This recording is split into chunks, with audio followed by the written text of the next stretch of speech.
is Darth Double Daddy with Firecat for the Diabolic Daddy Gaming Show. Hey, and Lucrative Gaming. Well, he's from Lucrative Gaming. I'm not sure if you Oh, want this I on thought your show. you said. Anyway, I wanted to show you some of the stuff real quick here. There is a fine variety of players. These lock and come unlock later. There's Starbright. Oh, sorry. There's Phantom, Starbright, Dark Lord. Now these, as you can tell, have to be purchased. But they're pretty darn cool. They start us with the Kaiser. Kaiser Wilhelm, I believe. I want to show you some of the army. You can customize the Kaiser, the Sturmpanzerwagen. It's, tanks, Maxim, machine gun, Minenwerfer, Flak, Big Bertha, German infantry. I'd have to buy that. Now, I buy that with in-game tokens. Yeah, there's and what we're really looking to do is determine as quickly as we can for you. Stormtroopers. But like actually what Stormtroopers were based off of. What? There's also, I want to show you their single player and multiplayer, weekly war, trophies, friend feed, leaderboards and options and stuff like that. Here is my thoughts on the game really quick, and then I'll show you some of it and see if it holds up to what you think. I like the variety on each team that we've played. We didn't buy into it yet. But Kaiser Wilhelm, Phantom, Starbright, and Dark Lord all their teams are thoroughly done, and I will show them. The question is, do you buy the game, do you rent the game first, or do you ignore the game? And what I would suggest is rent it, and here's why. All the detail, all the imagination, the great graphics, the fun gameplay, unless if you have a ton of friends, many of which are doing single player, the multiplayer co-op thing isn't going to happen, is it? Yeah.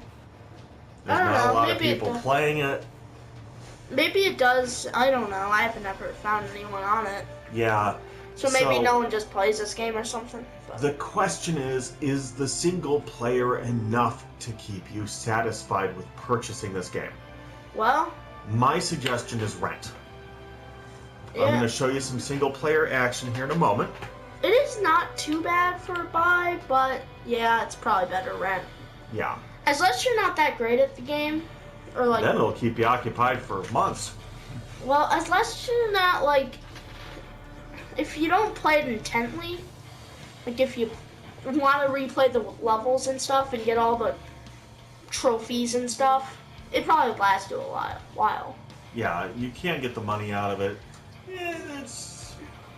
Let me just show you what we got. You can also get them to max level and stuff. If you disagree with me and want to buy it, fine. If you don't want to even rent it, that's cool. I'm going to try and give you enough information to make that call. And I got my Okay, the first thing is we are playing as Kaiser Wilhelm, and it has got a big strategic map. It's really cool. It's really detailed. If you look, it is basically a toy box layout. I mean, this is the ultimate toy box game, so how can we go wrong with it, right? I mean, the game has a lot of great stuff. It's got little animations, the guys are moving around.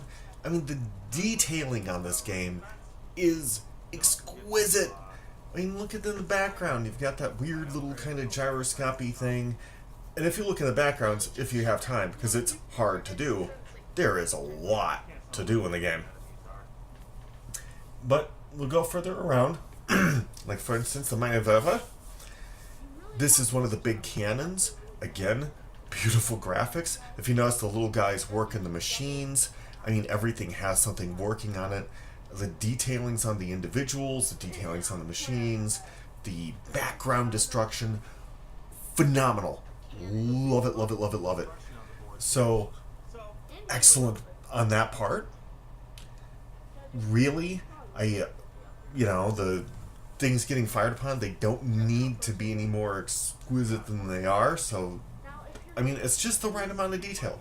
It's playful, it's fun. If you notice, there's batteries in the background, those are power ups when you take over some of the bigger characters in the game. But I'm not going to show much of that on this.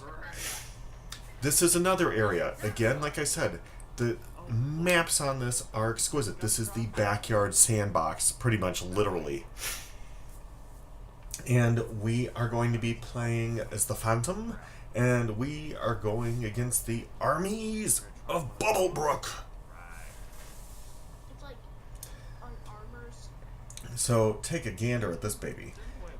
Like it's shooting rails or nails or some kind of gun thingy there, and awesome.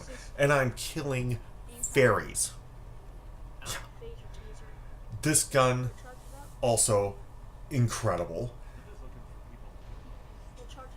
Charge!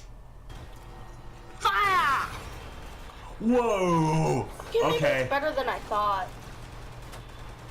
It takes a while to recharge this baby, but Wait, try upgrading it. that's what I was just thinking.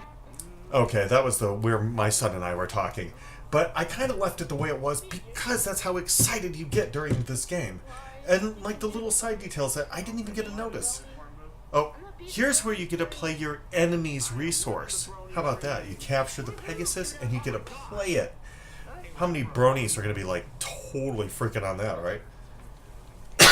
Now, I am going to be doing full battles of this. So if you really want to see the full battles as they were played out with the original scripting in it, well, not scripting, I mean, we're just babbling away, having a good time. I am going to release those separately. Yeah, check that out. I love the anti-air in the game. The graphics, I mean, the blur, I mean, that's real detail in life. Right there. I mean, you can't see the distance, it blurs.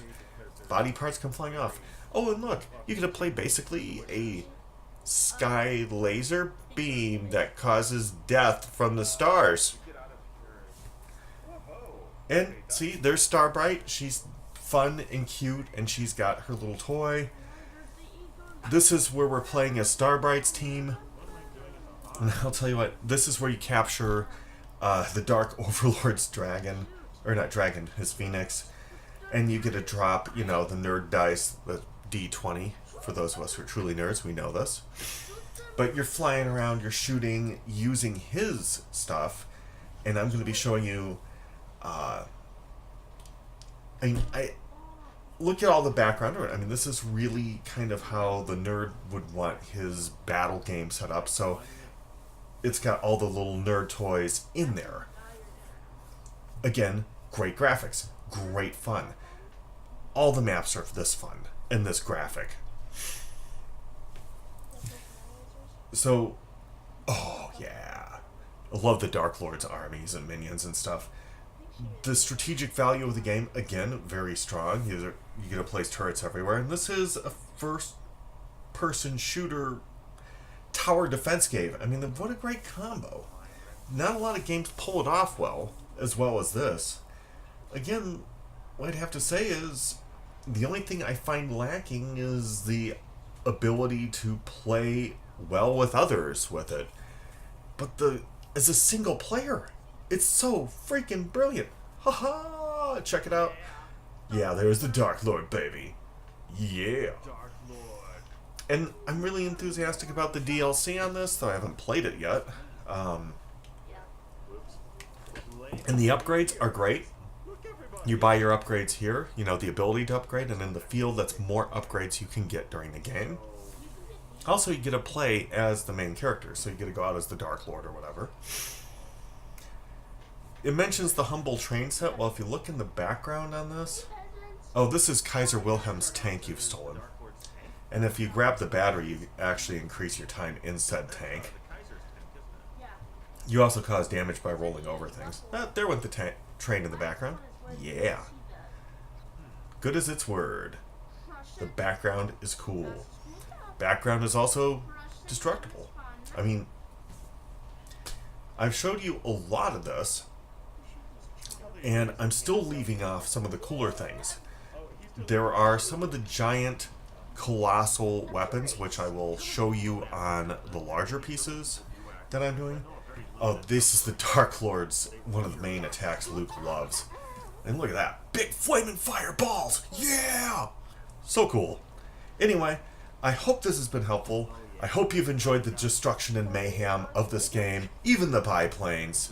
This is Dark Devil Daddy saying goats out, and watch the other ones.